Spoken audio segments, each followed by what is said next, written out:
कराची का रुख कर लेते हैं, जहाँ पर डिस्ट्रिक्ट कोरंगी प्रेस क्लब पर सहाफ़ियों के वक्त की आमद हुई है। तफसीलात से आगाह करेंगे कराची से ब्यूरो चीफ जावेद महमूद आराइन। जी बिल्कुल 25 नवंबर 2023 को सीनियर सहाफ़ियों के वक्त ने Mohammad Anwar Abbasi chairman think tank all Pakistan regional newspaper society की सरबराही में डिस्ट्रिक्ट कोरंगी प्रेस क्लब का दौरा किया, जिसमें सैयद कामरान आगा, नुमान अली शेख, सैयद महबूब चिश्ती, सैयद शकील अहमद चिश्ती, मोहम्मद जुबैर कादिर, मोहम्मद कादरी और दीगर शामिल थे।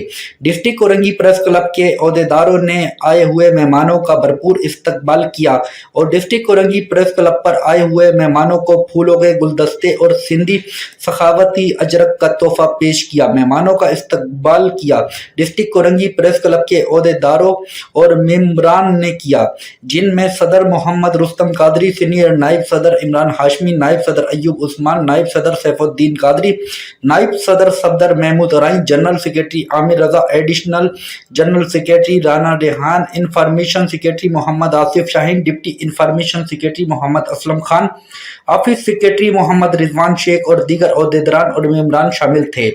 मेंबर मजलिस आमला district Korangi press club Amjad Ansari ने डिस्ट्रिक्ट कोरंगी प्रेस क्लब के अहदेदारों का तारुफ करवाया। डिस्ट्रिक्ट कोरंगी प्रेस क्लब पर आए हुए सीनियर सहाफ़ियों का कहना था, हमारी तमाम तर डिस्ट्रिक्ट कोरंगी प्रेस क्लब के अहदेदारान और मेंबरान के साथ हैं। जी।